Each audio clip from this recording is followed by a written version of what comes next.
vamos a escuchar la conferencia Evaluación de la dinámica de la cobertura en el área de la restauración del proyecto hidroeléctrico El Quimbo Huila por el ingeniero Diego Andrés Borrero, estudiante también del programa de maestría en planificación y manejo ambiental de cuencas hidrográficas. Lo invitamos al escenario.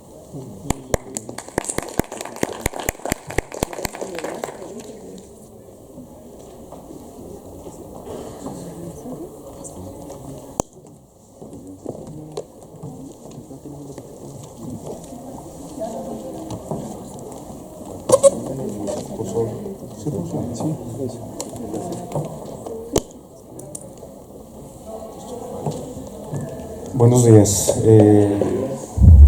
Agradecer a la universidad, a la facultad, a los dos programas, profesor, ¿cómo están? A los dos programas, el programa de maestría y de doctorado, al profesor Uriel y obviamente al esfuerzo de los comités respectivos. Mi nombre es Diego Andrés Borrero Silva, soy ingeniero forestal. He tenido la posibilidad pues, de hacer los estudios de maestría en planificación de cuencas. Pertenezco a los dos grupos de investigación, a dos grupos de la universidad, al grupo de cuencas hidrográficas y al laboratorio de dinámicas territoriales, antes se llamaba estudios urbanos y regionales.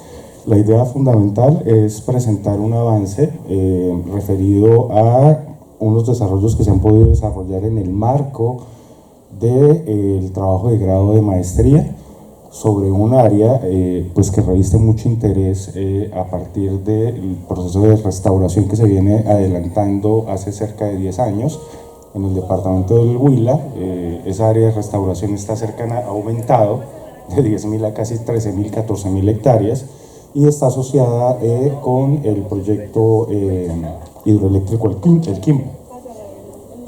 En términos generales, ¿ustedes me escuchan? ¿Se me aleja un poquito? ¿Sí? En términos generales, pues partimos de...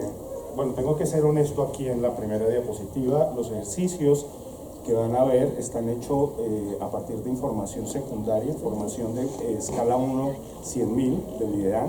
Sin embargo, pues existen unos ejercicios particulares a escalas detalladas que no alcanzamos a pedir permiso, pues, porque hay allí un elemento con el área de restauración y el proyecto como tal. Entonces, ¿qué hacemos? Tenemos un área cercana a 27.000 hectáreas. No se propone, la idea fundamental de la hipótesis es identificar efectivamente la dinámica de los cambios y sus trayectorias sucesionales y poderlas modelar no solo dentro del área de las 11.000 hectáreas en proceso de restauración, que arrancaron de forma pasiva hace cerca de 10 o 8 años, sino tener un paneo desde el punto de vista hidrológico por fuera de esa cobertura. Como les decía, el área es cercana a las 27.000 hectáreas. Revisamos los 4 momentos o los 4 periodos de cobertura a escala 1/100.000 que nos ofrece el IDEAM, ¿sí? 2000, 2002, 2005, 2009, el 2009, 2012 y el periodo 2018. Para efectos de economía en el lenguaje, asimilemos siempre 2000, 2009, 2012 y 2018. Todos los trabajos se desarrollaron, ustedes saben, los niveles de Core Inland Cover, pues tiene varios niveles, los trabajamos a nivel 3. Y pues lo que esperamos es obviamente hacer un seguimiento para cada uno de esos periodos, pero también un ejercicio multitemporal entre periodos. Pues esperamos que no solo desde el punto de vista del conocimiento, sino que este tipo de iniciativas pues aporten a los procesos de ordenamiento territorial, de ordenamiento ambiental del territorio y obviamente a los temas sectoriales.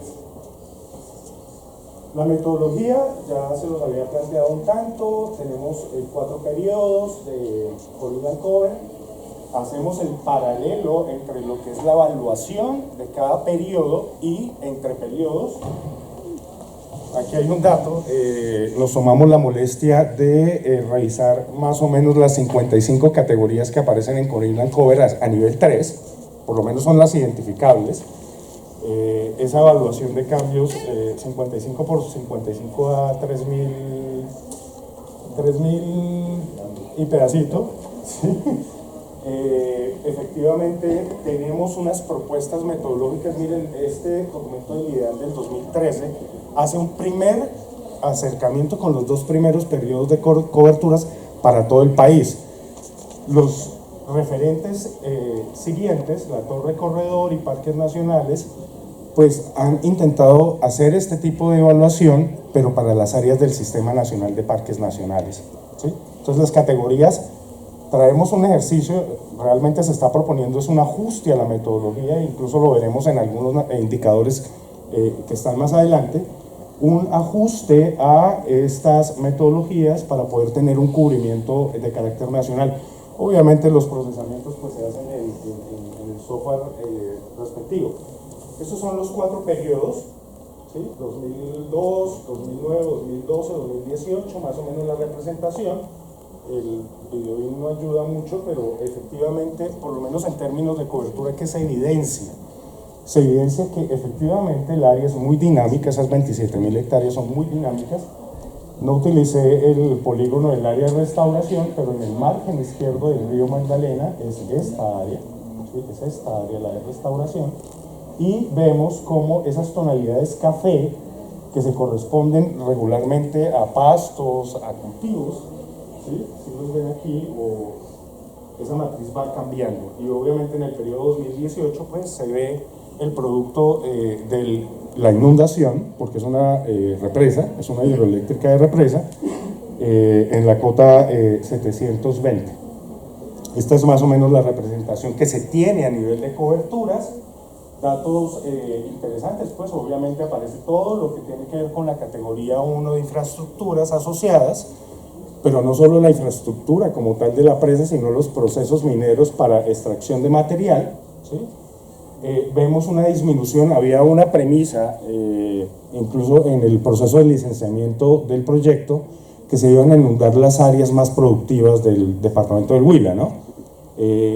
Un tanto intentamos tener respuesta a eso. Efectivamente la cobertura de cereales ha disminuido, los pastos limpios han disminuido, era un área con tradición de ganadería extensiva. Todo el tema de mosaicos, que son categorías de hecho como que no, el mosaico de X, Y, Z como que no es muy agradable últimamente plantearlo, pues van desapareciendo y aparecen mosaicos de cultivos ya con espacios naturales, ¿sí? ¿Qué se ve? Efectivamente la formación se ha planteado que es de bosque seco tropical. Efectivamente el bosque denso no es una cobertura representativa. Sin embargo, vemos aumentos significativos en las áreas de arbustales y herbazales, ¿no? Eso desde el punto de vista de coberturas. Hay un índice que utilizamos cuando revisamos áreas protegidas que está muy orientada con la definición de los objetivos de conservación. Y esto ustedes lo verán más o menos en todas las presentaciones. Hay una reclasificación en categorías de estado y de presión, dependiendo de la naturaleza de cada una de las coberturas.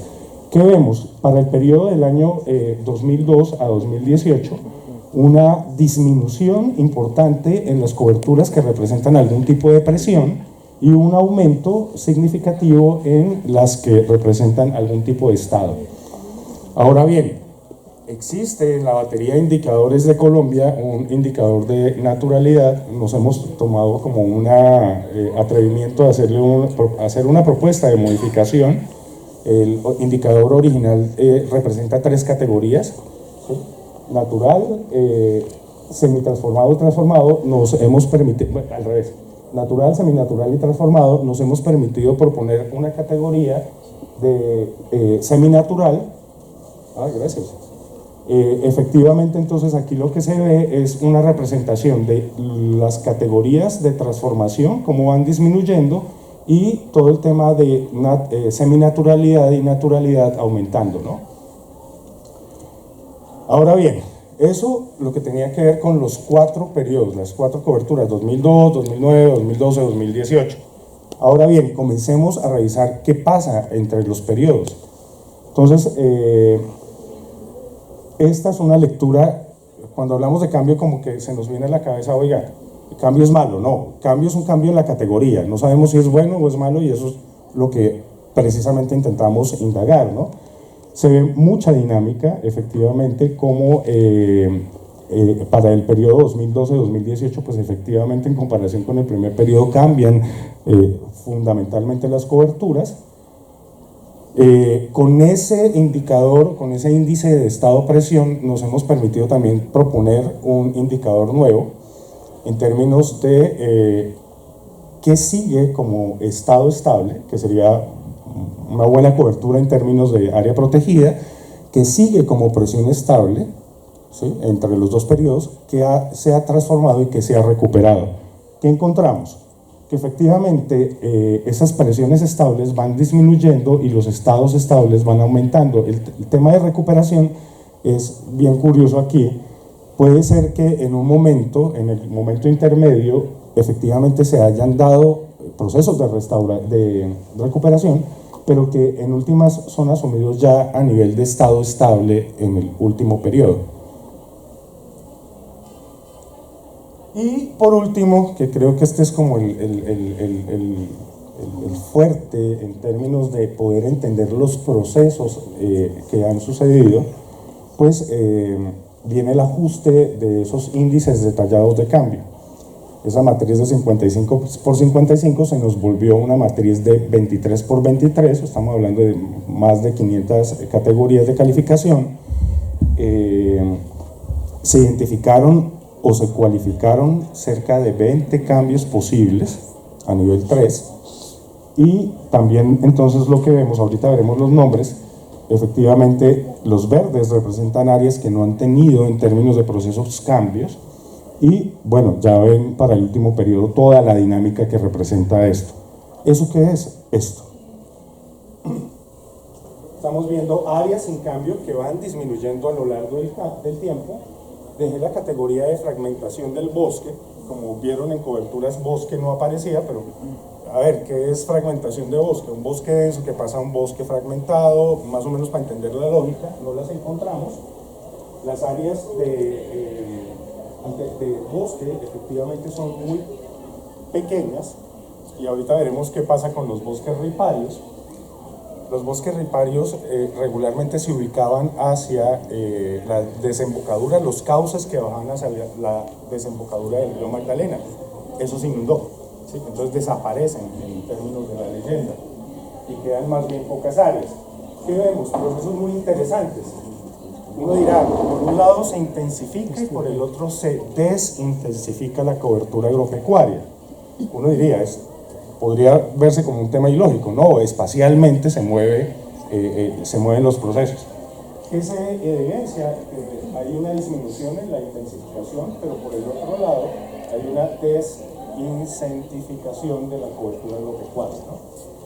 Vemos procesos de regeneración a vegetación secundaria que van disminuyendo. Esto era lo que planteaba cuando les decía el tema de recuperación a estado estable.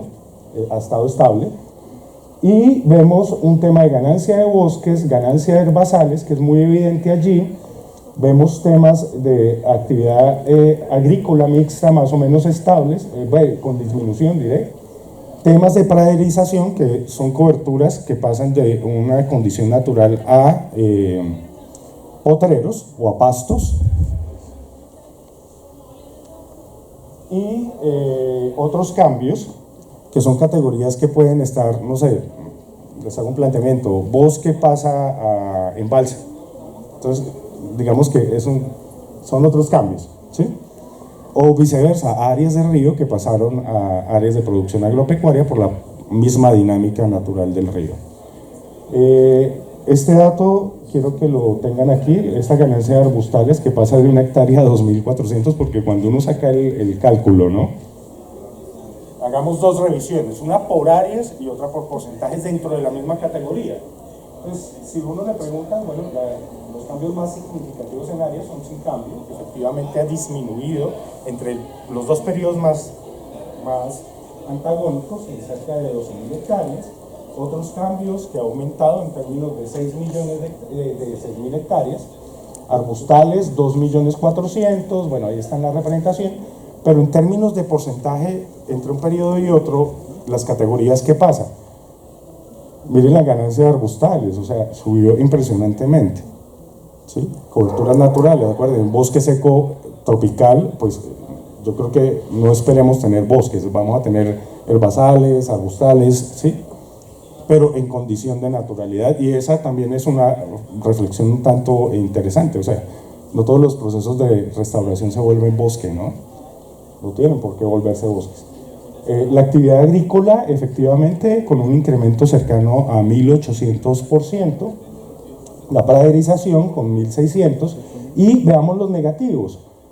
Pues sin información, que en el primer periodo había una clasificación de nubes, entonces se cuenta como, pero eso se pierde en el tiempo, es una pérdida del 100%, sin cambio, con una representación de menos 64%, la actividad agrícola mixta dentro de la misma categoría baja un 63%, y la intensificación de la cobertura agropecuaria en cerca de un menos 61%.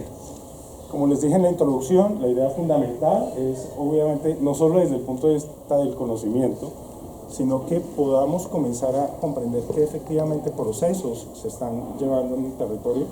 Este ejercicio pues arranca antes de pandemia con una intención, pero hemos tenido la posibilidad de hacerlo para el departamento del Tolima, para el área del subsistema temático CIRAD macizo, que son cerca de 4 millones de hectáreas, para el proceso estratégico del corredor de Cordillera Central, 4 millones de hectáreas, y por último, este año lo pudimos validar, y cada vez que lo revisas tienes sorpresas, ¿ya?